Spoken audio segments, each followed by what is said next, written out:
आज Doubtnut app download करें। Doubtnut पर अपने सभी गणित, रसायन विज्ञान, भौतिक विज्ञान और जीव विज्ञान के डाउट्स का करो सफाया। बस प्रश्न की फोटो खींचो, एक ही प्रश्न को क्रॉप करो और तुरंत वीडियो सोल्यूशन पाओ। अभी डाउनलोड करें। हेलो फ्रेंड, इस प्रश्न में दिया गया है कि चित्र में जो है विभवमापी द्वारा किसी सेल का आंतरिक प्रतिरोध ज्ञात करने का प्रायोगिक व्यवस्था में जो है प्रदर्शित किया गया है। सेल का विद्युत वाहक बल दिया गया है 1.5 वोल्ट का, जिससे के लिए जो है प्लग की कुंजी के खुली रहती है। यहाँ पे देख सकते हैं प्लग की कुंजी, यदि हमें सेल का विद्युत वाहक बल ज्ञात करना है 1.5 वोल्ट, इसके लिए हम खुली रखते हैं, जिसके लिए हमें संतुलन बिंदु क्या प्राप्त होता है 76.3 सेंटीमीटर जो है इस प्रकार से प्राप्त होता है बिंदु सी पर।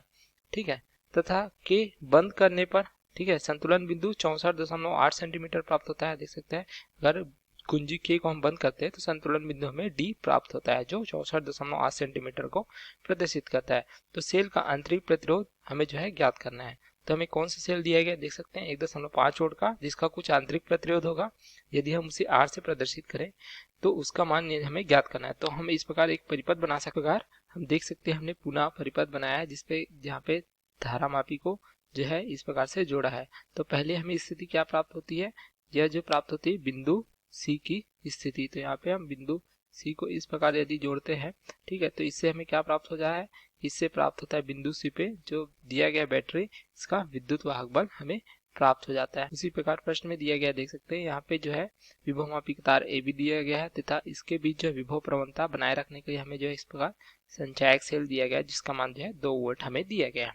तो ये भी यहाँ पे संचायक सेल से यदि एक धारा प्रवाहित होगी आई, तो इसके कारण इसके सिरों पर विभवांतर भी उत्पन्न होगा इस प्रकार से।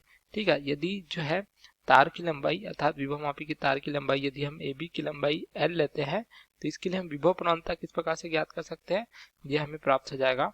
यहाँ पे लिखते हैं यदि विभव प्रवणता, तो ये हमें प्राप्त हो जाएगी अगर के बराबर लिखते हैं तो एकांक लंबाई का जो है विभव पतन अर्थात बी बटे एल, ये हमें प्राप्त हो जाएगा। ठीक है, इस प्रकार से प्राप्त हो जाता है।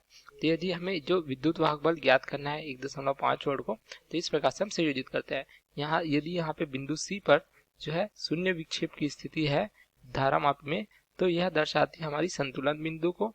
तो संतुलन बिंदु पे है, हम देखेंगे यहाँ पे अगर दूरी हमें क्या प्राप्त होती है, सी बिंदु की दूरी L1 प्राप्त होती है इस प्रकार से।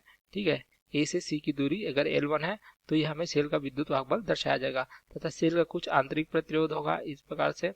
ठीक है, तो यहाँ पे R होगा। तो हम देखें जो है विभवमापी में क्या होता है, संतुलन की स्थिति में यहाँ शून्य विक्षेप की स्थिति में जो है कोई धारा प्रवाहित नहीं होगी अर्थात इस दिशा में कोई धारा प्रवाहित नहीं होगी।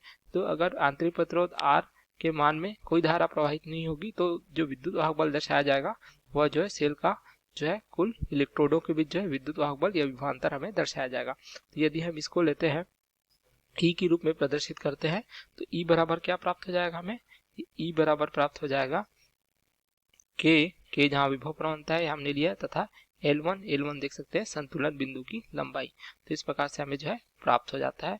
इसको समीकरण 1 लिखते हैं जहाँ पे L1 का मान क्या दिया गया देख सकते हैं प्रश्न में दिया गया है L1 का मान ये दिया गया है 76.3 सेंटीमीटर इस प्रकार से दिया गया है। ठीक है, अब यदि प्रश्नानुसार यदि जो है प्लग कुंजी जो है हम के को जो है बंद करते हैं, ठीक है, यदि बंद करते हैं तो संतुलन बिंदु हमें जो है टी प्राप्त होता है। तो इसको अगर बंद कर दें ठीक है इस प्रकार से तो एक और परिपथ हमें प्राप्त होगा। तो इस प्रकार से हम देख सकते हैं एक परिपथ इस प्रकार से एक प्रतिरोध जो है सेल के साथ इस प्रकार से जुड़ जाएगा। ठीक है, तो इस स्थिति में हमें संतुलन बिंदु क्या प्राप्त हो जाएगा, ये प्राप्त हो जाएगा इस प्रकार से डी बिंदु पर। यदि हम देखें डी बिंदु पर प्राप्त होता है तो ए से अगर डी की दूरी हम L2 लेते हैं इस प्रकार से, ठीक है, तो यह जो विभव दर्शाया जाएगा इसको यदि हम दर्शाते हैं V से, ठीक है, तो V कौन सा होगा, यह जो है देख सकते हैं V विभव क्या होगा, जो प्रतिरोध हमने लिया है बाह्य प्रतिरोध R जिसका मान क्या है 9.5 वोल्ट, तो इसके सिरों के बीच जो हमें विभवांतर प्राप्त होगा अर्थात V, तो यही मान हमें जो है विभवमापी के द्वारा दर्शाया जाएगा। क्योंकि यहाँ पे देखिए आंतरिक प्रतिरोध में भी कुछ धारा प्रवाहित होगी सेल के कारण, क्योंकि इस दिशा में कोई धारा नहीं प्रवाहित हो रही, लेकिन यहाँ पे बंद होने के कारण एक धारा अगर I1 लेते हैं तो इस दिशा में धारा प्रवाहित होगी इस प्रकार से हम देख सकते हैं। ठीक है, तो पूरे परिपथ में एक धारा I1 प्रवाहित होगी तो R1 में भी एक धारा I1 प्रवाहित होगी। तो यहाँ पे जो है R के सिरों पे विभवांतर जो है V प्राप्त होगा तथा V हम क्या कह सकते हैं, V हमें प्राप्त होगा जो है बैटरी टर्मिनल वोल्टता, बैटरी की टर्मिनल वोल्टता या जो है बाह्य प्रतिरोध आर के सिरों के बीच विभवांतर, या जो हमें क्या प्राप्त हो जाएगा, V होगा। तो V के लिए संतुलन बिंदु क्या प्राप्त हो रहा है, देख सकते हैं L2 प्राप्त हो रहा है। तो हम अब इसी सूत्र की सहायता से V बराबर क्या लिख सकते हैं, ये हो जाएगा K विभव प्रवणता गुणित संतुलन लंबाई क्या है, L2। इस प्रकार से हमें प्राप्त हो जाएगी। अब इसे हम जो है समीकरण 2 लिखे तो अगर 1/2 करेंगे तो क्या हो जाएगा, ये हो जाएगा E/V बराबर K कट जाएगा, तो ये हो जाएगा L1/L2। इसको हम समीकरण 3 के रूप में रख सकते हैं। देख सकते हैं हमने पहले 1/2 किया है, तो इस प्रकार से हमें प्राप्त हुआ है। अब ये देखिए यहाँ पे एक परिपथ हमें प्राप्त हो रहा है, इसको हम पुनः इस प्रकार से बना सकते हैं। इस प्रकार से यदि एक सेल है, ठीक है, E है, जिसके साथ इसका कुछ आंतरिक प्रतिरोध है जिसका मान हमें ज्ञात करना है, तथा इसके साथ एक बाह्य प्रतिरोध इस प्रकार से जुड़ा हुआ है, ठीक है, यहाँ पे। तो यहाँ पे E का मान दिया गया है, ये दिया गया है 1.5 वोल्ट, देख सकते हैं ये दिया गया है। इसका आंतरिक प्रतिरोध हमने R ज्ञात करना है। यहाँ पे बाह्य प्रतिरोध R दिया गया है जो कुंजी K की सहायता से जोड़ा जाता है। तो इसका मान क्या है दिया गया है, ये दिया गया 9.5 ओम, इस प्रकार से दिया गया है। तो यहाँ पे एक धारा प्रवाहित हो रही है, अगर हमने I1 लिया हुआ है इस प्रकार से, तो I1 का मान क्या हो जाएगा, इसको अगर हमें ज्ञात करना है तो I1 बराबर हो जाएगा कुल विद्युत वाहक बल E बटे जो है कुल प्रतिरोध। तो कुल प्रतिरोध क्या है, यहाँ पे है R धन, ये हो जाएगा R, ठीक है, जो जहाँ पे R जो है आंतरिक प्रतिरोध दर्शाता है। अब देखिए यहाँ पे I1 धारा प्रवाहित होने के कारण जो R के सिरों पे कुछ विभवांतर भी हमें प्राप्त होगा। तो यदि हम इसे जो है V से दर्शाते हैं, V क्या है, जो बाह्य प्रतिरोध R है उसके सिरों पे विभवांतर, जो हमने पहले भी इस प्रकार से लिया हुआ है, ठीक है। तो इसी को हम देख रहे हैं, ठीक है, मान ज्ञात करना है हमें। तो यहाँ से क्या प्राप्त हो जाएगा, B का मान हमें प्राप्त हो जाएगा, ये हो जाएगा I1 गुणित R, इस प्रकार से भी लिख सकते हैं। यहाँ हम लिख सकते हैं I1 बराबर क्या हो जाएगा, V/R, इस प्रकार से भी लिख सकते हैं। अब देखिए जो हमें सूत्र प्राप्त किया था I1 बराबर E/R धन R, अब यहाँ हम देखते हैं तो यहाँ से हमें क्या प्राप्त हो जाएगा, हो जाएगा I1 गुणित R धन हो जाएगा I1 गुणित R बराबर E प्राप्त होगा, इस प्रकार से जो हमने यहाँ से परिपथ से प्राप्त किया है। तो I1 गुणित R क्या है, यहाँ पे देख सकते हैं, ये हमें प्राप्त हो जाएगा V धन I1 गुणित R बटे जो हो जाएगा E, इस प्रकार से, या I1 गुणित R बराबर क्या हो जाएगा, E ऋण V, इस प्रकार से, या हम लिख सकते हैं R बराबर हो जाएगा E ऋण V बटे I1, इस प्रकार से। तो हम यहाँ पे I1 का मान V/R भी रख सकते हैं।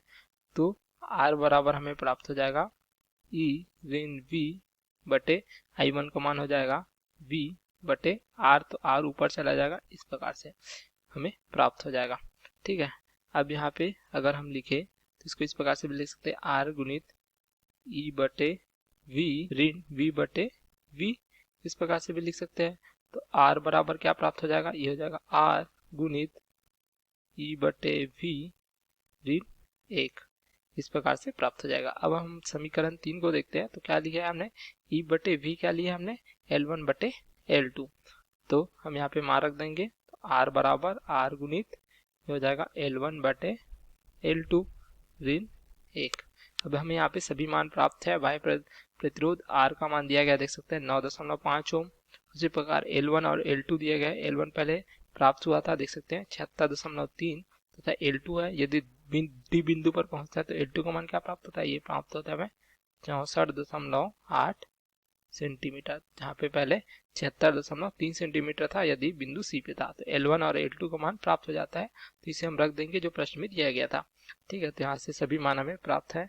तो आंतरिक प्रतिरोध R बराबर हो जाएगा, ये हो जाएगा 9.5 गुणित L1 का मान क्या दिया गया था, ये दिया गया था 76.3 तथा L2 का मान दिया गया था 64.8 ऋण 1।